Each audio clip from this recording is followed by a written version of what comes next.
Gayen kucağına atıyoruz oğlum bulamara. Шашка от бичары, мамон пуги садуры,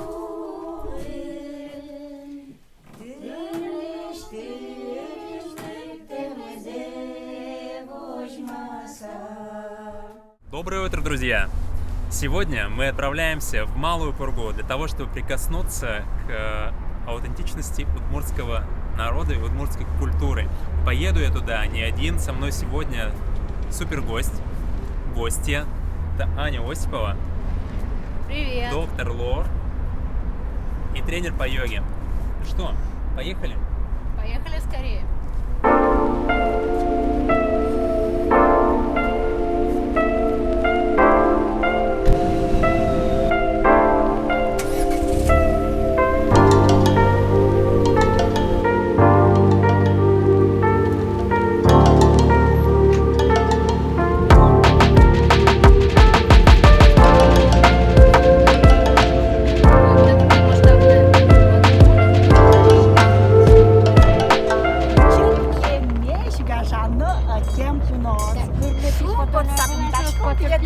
Баграш Бигра музеем была мы.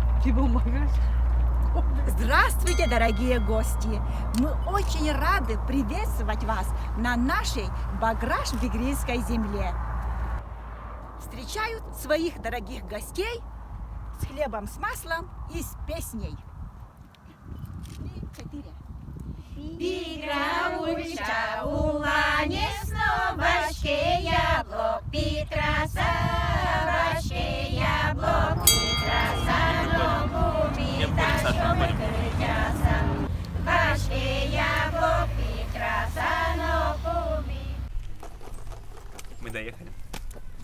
Здравствуйте. Здравствуйте. Здравствуйте. Вас мы рады встречать в нашей родной деревне Баграш-Бигра.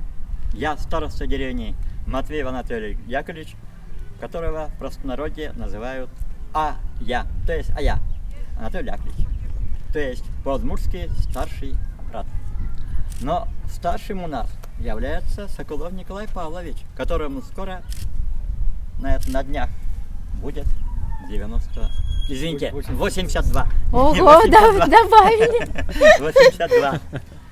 Несмотря на свои годы, он прекрасно сохранился, а самое главное, он прекрасно может трудиться. И задора у него хватает на все. Он у себя создал домашний музей, который сейчас расположен в этом здании.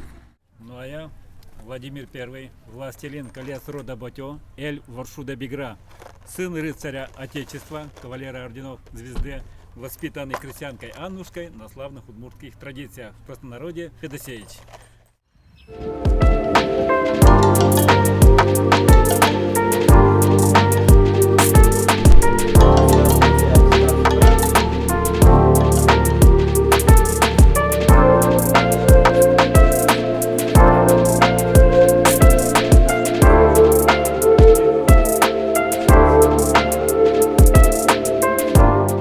В музее Баграш-Бигра. И этот музей непростой. Он поделен на две части, мужскую и женскую.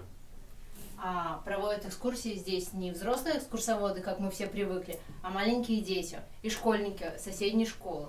И вот сейчас они что-то интересное нам расскажут. Здравствуйте, меня зовут Устинова Ксения. Я родилась в деревне Орлова, я из рода Ондырка. Я сейчас нахожусь в женской половине нашего музея. Здесь хозяйничаю я. Сегодня я хочу вам рассказать про один старинный предмет. А знаете ли вы, что это? Это прялка для шитья. В нашем музее есть две разные прялки. Прялка для шитья и прялка для прядения. Прялку для прядения вы, наверное, уже все видели. У кого-то, может быть, она еще и сохранилась. Раньше не было швейных машин, и все шили руками вот на такой прялке. В этой прялке есть ящичек, в нем хранили швейные принадлежности. Ножницы, иголки, нитки и все, что вам нужно для шитья. Также здесь есть крючок. На него зацепляли ткань, чтобы потом спокойно шить. А хотите ли вы узнать, как надо шить на этой прялке? Сейчас я вам расскажу. Ложим нашу прялку на край стула. Садимся. Берем нашу ткань и зацепляем на наш крючочек. Достаем иголку с ниткой и начинаем шить.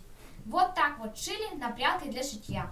Можно сказать, старинная ручная швейная машинка. Здравствуйте, меня зовут Баграшов Антон.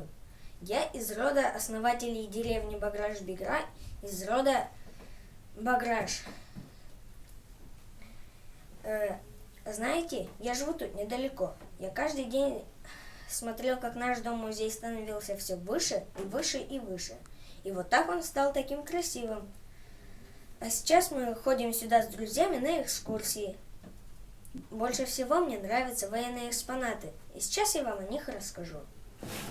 Это винтовка Мосина. Она использовалась в Первой мировой войне, а к нам она попала с гражданской войны.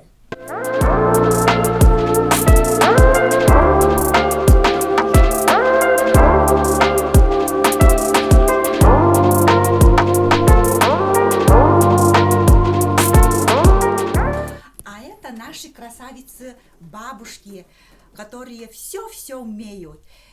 И прясть, и вышивать, и вязать.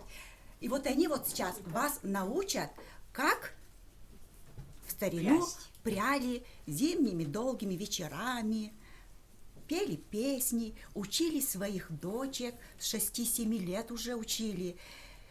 Готовили себе приданое. И вот сейчас мы покажем, пожалуйста, для всех желающих. Как приготовить себе приданое? Да. Да. Давайте. В деревне как называют? Это у нас Рая-пай. Это у нас Зоя-пай. Так, сделаем. Нашта-пай. Орина-пай. Оля-пай. Закрутились. Все. Напряли на носочки. Да. Все, успех? Да, успех есть. Приданное будет. Да, будет. Успех есть. А замужем уже нет? Нет еще. Вот, тогда готов. Готовится. Мы на веранде нашего музея, который мы за месяц Николая Павловича практически построили. Она сделана была для встречи гостей, туристов. Но в настоящее время она также дополнена экспонатами, сделанные, в основном выполненные. Это не просто экспонаты, а модели, действующие модели тех объектов, которые Николай Павлович помнит при нашем колхозе. Это в частности водяная мельница, маслодавильня, на которой получали конопляное масло и льняное масло. Сзади меня находится точная копия мельницы из Лударвая, и она работает, Николай Павлович ее сделал сам. Давайте посмотрим, как это происходит.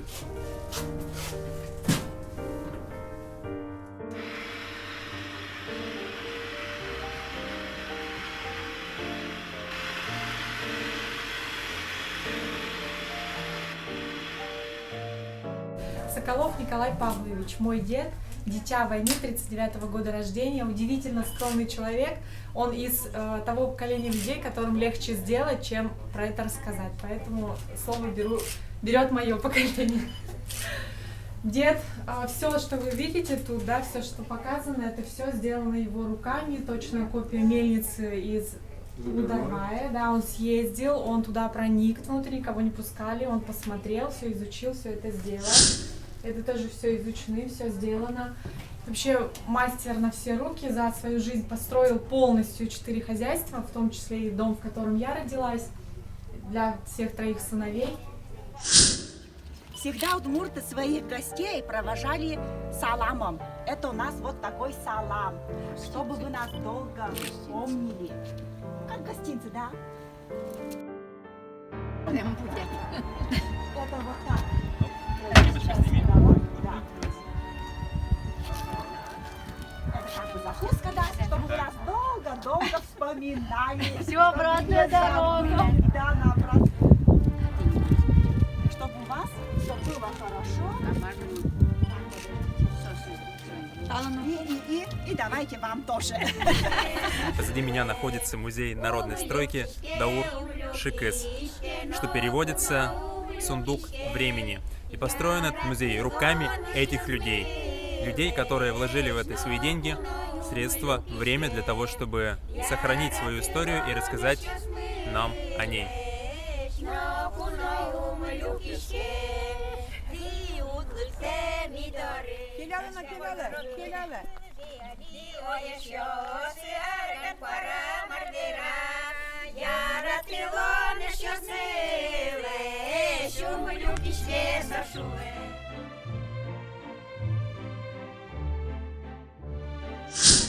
Мы приехали в студию народного платья ДРМ Татьяны Никитичны Москвиной. И сейчас нас ждет полное погружение Переодевание. в аутентичное платье удмуртского народа. Пойдем Да, скорее, уже посмотрим, что там. не терпится, Не да, терпится. пойдем, не терпится вообще, хочу.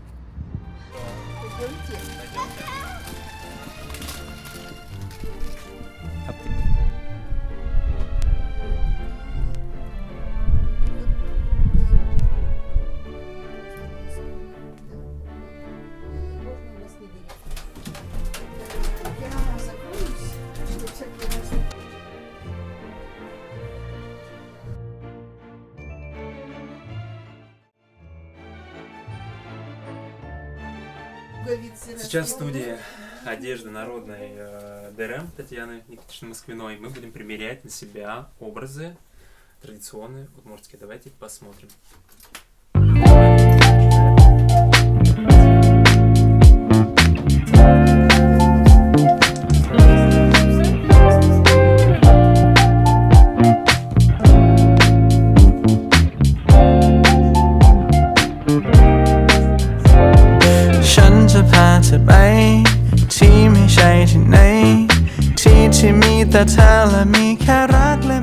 Мы примерили первый образ. Это образ семейный. Family look, Да, по-модному. И он непростой. То есть, если обратим внимание, у меня есть вот такая шляпа. И к ней приделаны вот такие ленты. Ленты — это такой символ Лайков. одобрения, да, символ лайков. Если ты понравился хозяйке в доме, то тебе доставалась вот такая ленточка, и ты мог показать то, что ты хороший человек. Да, и Тебя очень можно пускать в популярный. гости. Если бы Лёва был женихом в то время, он бы был популярным женихом. Максимально. Да. Вот такой вот у нас семейный образ. Что это? Все. Да, прикольно. Вот это красный. Вот на нас второй образ. Лук, скажем так, номер 2. Покрутись. Ты покрутился? Нет, еще не крутился. Мы его покажем. На мне картуз. И вообще эти образы, они от начала 20 века. Что же здесь есть под этим кафтаном? Давай посмотрим. Раз. Жилет. Он двусторонний, можно носить и так, и так. Ну что, мне вот максимально комфортно. Вот сейчас можно идти на рынок и максимально становиться там купцом. Ну что, боярыня, пойдемте? Да. Вы Пойдем. можете действительно историю такую еще рассказать.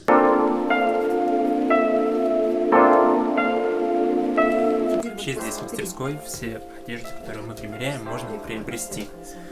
Цены от 3000 рублей. Примерно до 8. Так, на мне вот такая рубашка.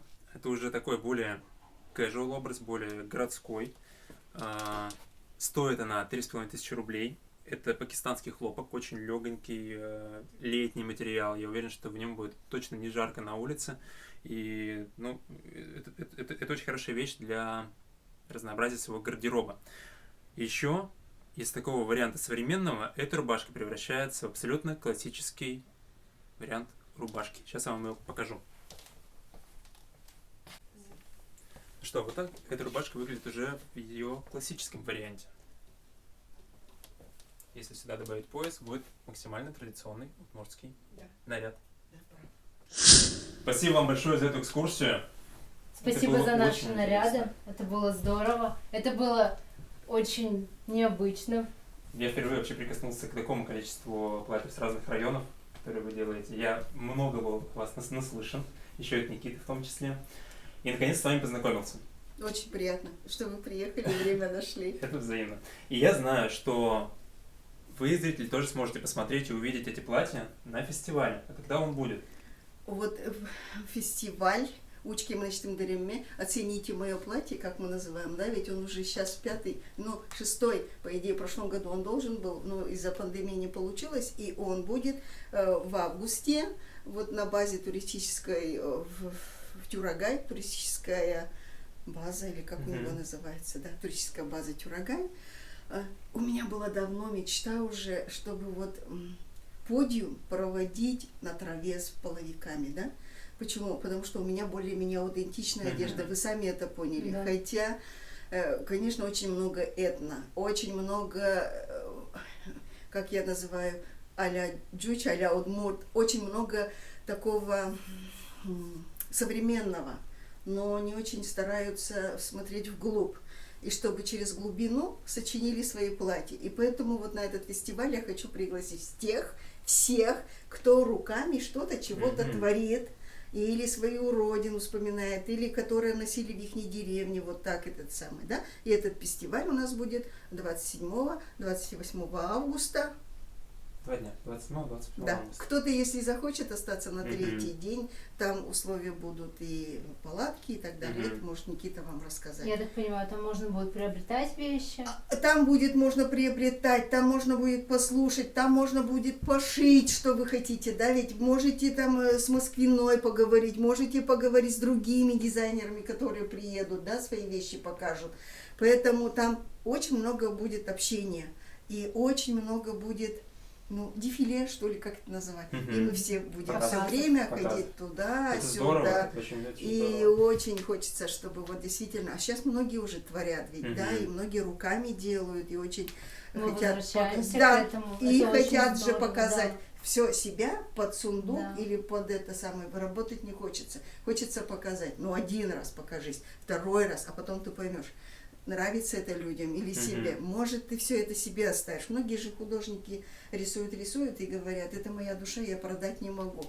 У меня принцип другой. Я не ради продажи, да, я ради того, чтобы люди ходили в жизни. Все ко мне заходят и говорят, мы же фольклорные, мы же на сцену, мы же сейчас на сцене будем выступать, я же должна вот... А зачем на сцену? Почему в жизни-то это нельзя, да? Столько разнообразия материалов, настолько разно можно жить. Она говорит, не надо мне черный цвет не предлагай, я же на сцену. А ничего ты, вот я тебя все время вижу в черной юбке и в черной водолазке. Почему ты не можешь приобрести красивое, современное черное удмуртское платье?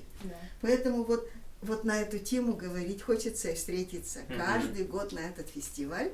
Оцените мое платье. Но там ведь не только еще подиум будет, да? Там будет жюри очень интересное, уникальное, знаменитости, те, которые варят цветом. И они будут говорить, вот тут прямо очень вкусно, красиво. Пусть это дизайнерская вещь, но она очень вкусная. А вот тут вот немножко надо подправить. Такой длины удмуртское платье неправильно. То есть конструктивная критика там тоже будет? Будет, да. Мой фестиваль тем и он фестиваль, что там мы смело критикуем друг друга, не обижаясь друг на друга. Потому что это конструктивно и правильно. 27 и 28 августа вы можете принять участие на фестивале «Оцени мое платье» в Тюрагае. Да. Малопургинский район. Да. Приезжайте. Мы завершаем наше путешествие по Малой Пурге.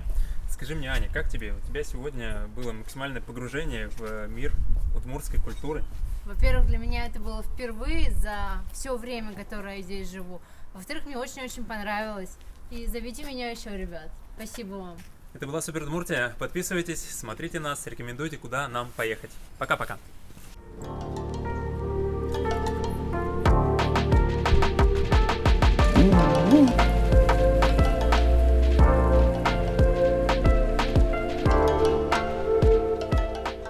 Сегодня мы путешествовали на автомобиле Lada Vesta Sport. Lada Vesta Sport – это мультируль. Это мультимедийная система. Камера заднего вида, спортивная подвеска и амортизаторы. И эта машина создана под кольцевые гонки. Мне очень понравилось. Это очень комфортно и быстро.